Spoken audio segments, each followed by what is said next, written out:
A very good morning, my dear students. Students, in today's class, we will learn how to write diary writing. Diary writing हम आज की class में लिखना सीखेंगे.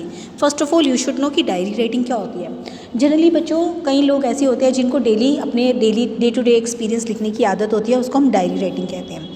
Diary writing और journal writing जो होती है वो पर्सनल एक्सपीरियंस होते हैं, और एक जो ब्लॉग राइटिंग होती है, ब्लॉग राइटिंग क्या होता है, उसके ऊपर लोगों के कमेंट्स आते हैं. बट डायरी राइटिंग क्या होती है, उसके अंदर मतलब वो हमारी पर्सनल होती है. ठीक है, इसमें हम किसी तरह की भी लैंग्वेज, मतलब इस तरह की लैंग्वेज बहुत ज़्यादा डिफ़िकल्ट लैंग्वेज नहीं यूज़ करते. हम अपनी कोई भी लैंग्वेज यूज़ कर सकते हैं, और दैट मस्ट बी मतलब ईजी वन, इनफॉर्मल होनी चाहिए, पर्सनल होनी चाहिए. ठीक है, अब एक डायरी एंट्री कितनी लंबी हो सकती है?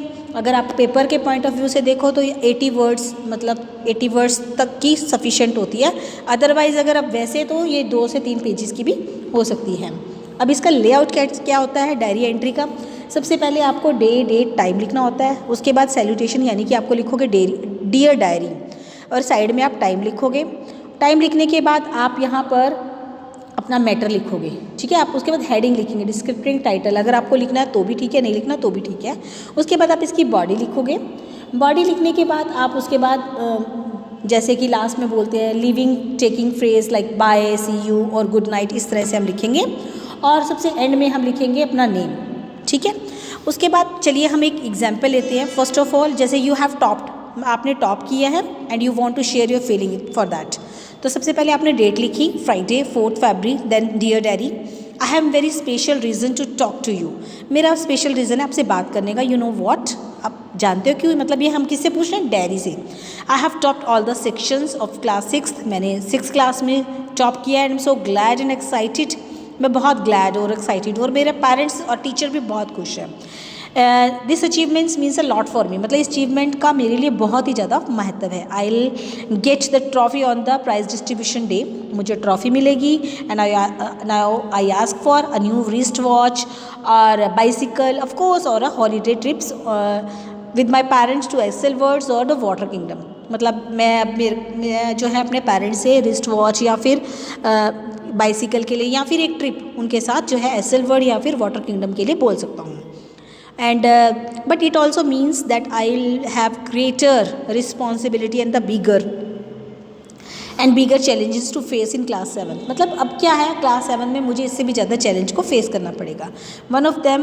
One more thing that I will have to take care of that my success doesn't turn my head right. मतलब मुझे अपनी सक्सेस का भी ध्यान रखना पड़ेगा. मतलब ऐसा नहीं कि अब मुझे ट्रॉफी मिल गई तो I have to do more work for that. I think my mom is calling me, good bye. मतलब उसके बाद बाय फॉर द नाउ. तो वो अपनी मम्मी को मुझे लगता है कि मेरी मम्मी मुझे कॉल करिए, bye, and then you have to write down your name. So take the another example. In this example, मतलब you have got a 2000 rupees note laying on near your house, and you have to write down your experience at that moment. What the feelings were coming to your mind? ठीक है ना? So write down. First of all, you have to write down the day, date, then dear diary. Then yesterday I found a 2000 rupees note laying in the street near my house. I couldn't believe my eyes when I saw it laying on the footpath. मतलब मुझे 2000 का note मिला और वो मेरे घर के पास footpath पर पड़ा था, और मुझे अपनी आंखों पर विश्वास नहीं हुआ. Then I picked it, turn it over a couple of time to check whether it is real और नॉट. मैंने इसको उठाया, इधर उधर मोड़ के देखा कि सच असली भी है कि नहीं. I put it into my pocket and try to find out its owner. मैंने इसको अपनी पॉकेट में रखा और इसके ऑनर को फाइंड आउट करने की कोशिश करी. I don't know what to do with it. मुझे पता नहीं था इसके साथ क्या करूँ. Shall I spend it on some toy और बुक और सम ईटेबल. तो मुझे क्या करना चाहिए? मैं इससे कोई खिलौना खरीदूँ, या फिर मैं कुछ मतलब इससे कोई या फिर मैं इससे कोई बुक खरीदूँ, या फिर मैं इससे कोई ईटेबल यानी कि खाने की चीज़ खरीद लूँ, या फिर मुझे अपनी मम्मा को बताना चाहिए. ठीक है, और then the same feeling was coming in, क्योंकि जिसका ये नोट गुम हुआ है कि उसके मन में कैसी फीलिंग आ रही होगी.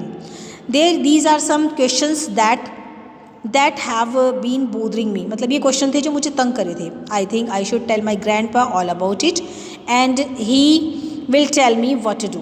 ठीक है, तो मैंने फिर सोचा कि मुझे अपने दादाजी को सारी बात बता देनी चाहिए, वो मुझे बताएंगे मुझे क्या करना चाहिए.